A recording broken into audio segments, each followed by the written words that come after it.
राधे कृष्णा दोस्तों, स्वागत है आपका हमारे यूट्यूब चैनल पर। तो दोस्तों, अपनी आज की इस वीडियो में हम लोग करने वाले हैं 2 नवंबर की ऑल शिफ्ट का एग्ज़ाम एनालिसिस।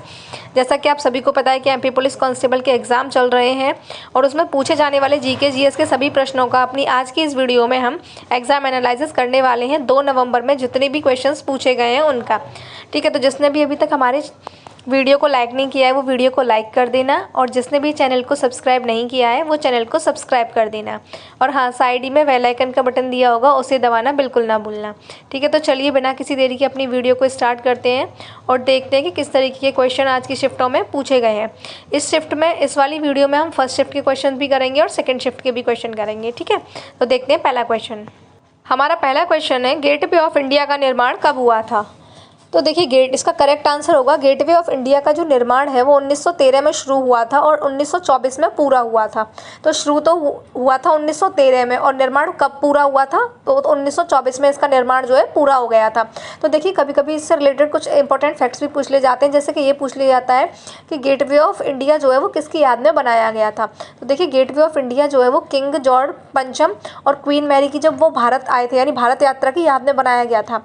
जॉर्ज पंचम और क्वीन मैरी जब भारत आए थे तो उनकी यात्रा की याद में जो है गेटवे ऑफ इंडिया को बनाया गया था।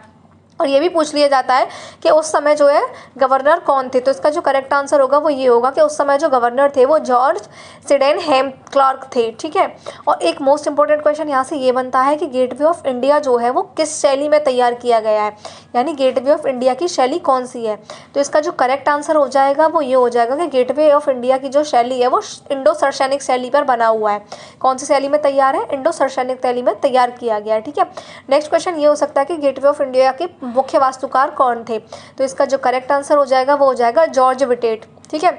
जॉर्ज विटेट जो थे वो गेटवे ऑफ इंडिया के मुख्य वास्तुकार थे। नेक्स्ट क्वेश्चन था हमारा, मई 2025 के अनुसार यूपीएससी का अध्यक्ष कौन है, ठीक है, यानी यूपीएससी के नए अध्यक्ष जो बने हैं वो कौन है। तो देखिए, इसका जो करेक्ट आंसर हो जाएगा वो हो जाएगा डॉक्टर अजय कुमार। इन्होंने अभी 14 मई 2025 को ही अपना पदभार संभाला है, ठीक है। तो यूपीएससी के जो नए अध्यक्ष हैं वो कौन है? वो डॉक्टर अजय कुमार हैं। तो इसका करेक्ट आंसर हो जाएगा डॉक्टर अजय कुमार। चलिए फिर नेक्स्ट क्वेश्चन पे चलते हैं। और पूछा जाए इससे पहले कौन थे, तो वो थे मनोज सोनी, ठीक है। तो मनोज सोनी इसका करेक्ट आंसर हो जाएगा। अब चलते हैं नेक्स्ट क्वेश्चन पर। और देखिए, यूपीएससी का जो आर्टिकल है हमारे संविधान में, यूपीएससी कौन से अनुच्छेद से कौन से अनुच्छेद में रखा गया है। तो आर्टिकल 315 से लेकर 323 तक हमारे संविधान में यूपीएससी का वर्णन है। किस आर्टिकल? 315 से लेकर 323 तक, ठीक है। नेक्स्ट क्वेश्चन है हमारा, लोकरंग महोत्सव का आयोजन कौन करता है? लोकरंग महोत्सव का आयोजन कौन करता है? तो इसका जो करेक्ट आंसर होगा वो होगा मध्य प्रदेश आदिवासी लोक कला अकादमी। मध्य प्रदेश आदिवासी लोक कला अकादमी जो है वो लोकरंग महोत्सव का आयोजन करती है। और ये है क्या? देखिए, लोकरंग जो है एक सांस्कृतिक त्यौहार है जिसमें सभी नर्तक अपने पैरों को आगे रखते हैं और लोक संगीत के साथ अपने कदमों को मिलाकर मेल खाते हैं, ठीक है। आपसे पूछा जाए लोकरंग महोत्सव कहाँ मनाया जाता है, तो इसका करेक्ट आंसर हो जाएगा मध्य प्रदेश में। नेक्स्ट क्वेश्चन है हमारा, मध्य प्रदेश में भील जनजाति किस क्षेत्र में ज़्यादा पाई जाती है? तो देखिए, इसका जो करेक्ट आंसर होगा वो होगा मालवा निमाड़ क्षेत्र में, मालवा निमाड़ क्षेत्र के पश्चिमी जिलों में पाई जाती है, ठीक है। तो भील जनजाति किस क्षेत्र में ज़्यादा पाई जाती है? मालवा निमाड़ क्षेत्र के पश्चिमी जिलों में, ठीक है, जिनमें झाबुआ, धार, बड़वानी, खरगोन और अलीराजपुर जैसे जिले शामिल हैं। चलते हैं नेक्स्ट क्वेश्चन की तरफ। नेक्स्ट क्वेश्चन है हमारा, चंदौरा बांध किस नदी पर स्थित है? चंदौरा बांध किस नदी पर है? तो इसका जो करेक्ट आंसर हो जाएगा वो हो जाएगा आपका ताप्ती नदी। चंदौरा बांध जो है वो ताप्ती नदी पर स्थित है, ठीक है। ये मध्य प्रदेश के बैतूल जिले में है। 2007 में इस बांध में एक बड़ी दरार आने के कारण इसे खाली कराया गया था और नदी किनारे के सभी गांव हाई अलर्ट जारी कर दिया गया था। तो 2007 में एक भयंकर बाढ़ आई थी, तब इसको खाली करवा दिया गया था। बाकी आपको याद रखना है चंदौरा बांध किस नदी पर है, तो ताप्ती नदी पर है। ये इसका करेक्ट आंसर हो जाएगा। नेक्स्ट क्वेश्चन है हमारा, पहला क्रिकेट विश्व कप कब और कहाँ हुआ था? यानी हमारे क्रिकेट का जो पहला वर्ल्ड कप हुआ था वो कब और कहाँ हुआ था? तो इसका जो करेक्ट आंसर होगा वो होगा 1975 में हुआ था और ये इंग्लैंड में हुआ था, ठीक है। तो हमारा क्रिकेट का पहला वर्ल्ड कप कहाँ पर हुआ था? इंग्लैंड में हुआ था। कब हुआ था? 1975 में हुआ था, ठीक है। पहला क्रिकेट विश्व कप 1975 में इंग्लैंड में आयोजित किया गया था। यह टूर्नामेंट वेस्ट इंडीज़ ने जीता था और फाइनल मैच लॉर्ड्स लंदन में ऑस्ट्रेलिया और वेस्ट इंडीज़ के बीच खेला गया था। तो ऑस्ट्रेलिया और वेस्ट इंडीज़ के बीच हुआ था और जीता कौन था इसमें? वेस्ट इंडीज़ जीती थी। ठीक है, तो इसका करेक्ट आंसर हो जाएगा। चलते हैं अपने नेक्स्ट क्वेश्चन की तरफ। ध्यान रखना है आपको, पहला जो आपका क्रिकेट का विश्व कप हुआ था, वर्ल्ड कप, वो उसने वेस्ट इंडीज़ ने जीता था। ठीक है, नेक्स्ट है हमारा तवा बांध परियोजना की बिजली उत्पादन क्षमता कितनी है? यानी जो आपका तवा बांध परियोजना है उसके बिजली उत्पादन की क्षमता कितनी है? तो इसका जो करेक्ट आंसर हो जाएगा वो हो जाएगा 13 मेगावाट। ठीक है, तवा बांध परियोजना की बिजली उत्पादन की जो क्षमता है वो 13 मेगावाट है। ठीक है, जो कि एक मिनी बिजली संयंत्र है और जो केवल तभी ही बिजली उत्पादन करता है जब बाई मुख्य नहर में पानी छोड़ा जाता है। ठीक है, यह परियोजना मुख्य रूप से सिंचाई के लिए और इसका बिजली उत्पादन आकस्मिक है। नेक्स्ट क्वेश्चन है हमारा, भोपाल राज्य की विधानसभा में कितने सदस्य हैं? यानी मध्य प्रदेश जो है उसमें वो भोपाल राज्य की विधानसभा में कितने सदस्य हैं? तो इसका जो करेक्ट आंसर हो जाएगा आपका वो हो जाएगा 30 सदस्य। ठीक है, इनमें से 6 जो है वो अनुसूचित जाति के और 6 अनुसूचित जनजाति के 6 अनुसूचित जाति के हैं, 1 अनुसूचित जनजाति का है और 23 जो है सामान्य क्षेत्र से चुने जाते हैं। टोटल मिला के 30 सदस्य जो है भोपाल राज्य की विधानसभा से चुने जाते हैं। ठीक है, चलते हैं अपने नेक्स्ट क्वेश्चन की तरफ। तो नेक्स्ट क्वेश्चन है हमारा, 2012 में मैन बुकर पुरस्कार किसने जीता था? तो इसका जो करेक्ट आंसर हो जाएगा वो हो जाएगा हिलेरी मेंटल ने। इनकी वो थी book bring up the bodies. 2012 में मैन बुकर पुरस्कार जीता था हिलेरी मेंटल ने और बुक थी इनकी bring up the bodies.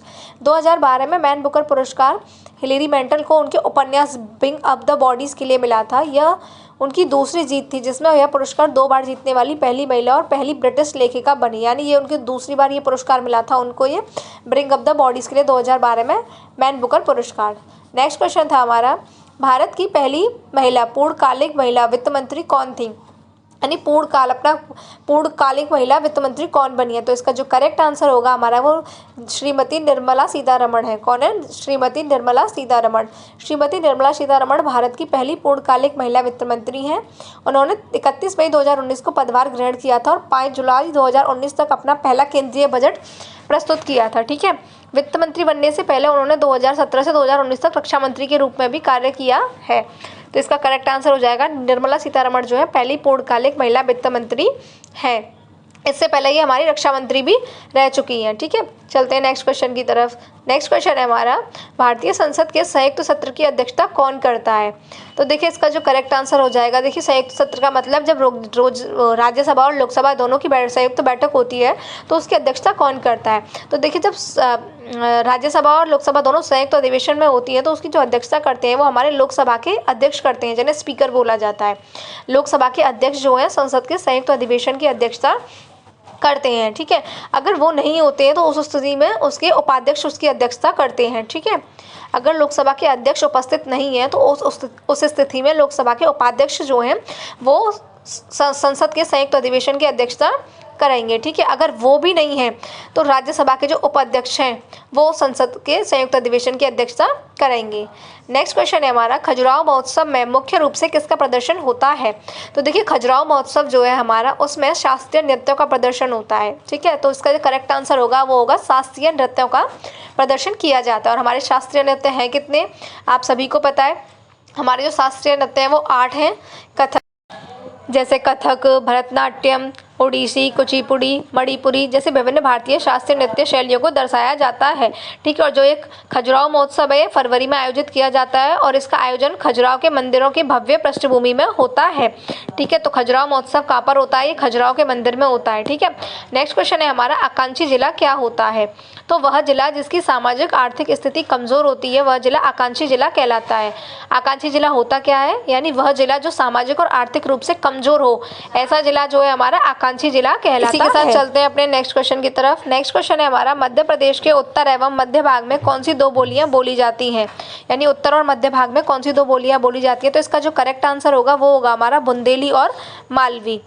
Madhya Pradesh के उत्तर और मध्य भाग में बुंदेली और मालवी भाषाएं बोली जाती है, ये इसका करेक्ट आंसर हो जाएगा। ठीक है, चलते हैं नेक्स्ट क्वेश्चन की तरफ। हमारा नेक्स्ट क्वेश्चन है, मध्य प्रदेश में सर्वाधिक तापांतर वाले 2 जिले कौन से हैं? यानी ऐसे 2 जिले कौन से जिनमें सबसे ज़्यादा तापांतर रहता है?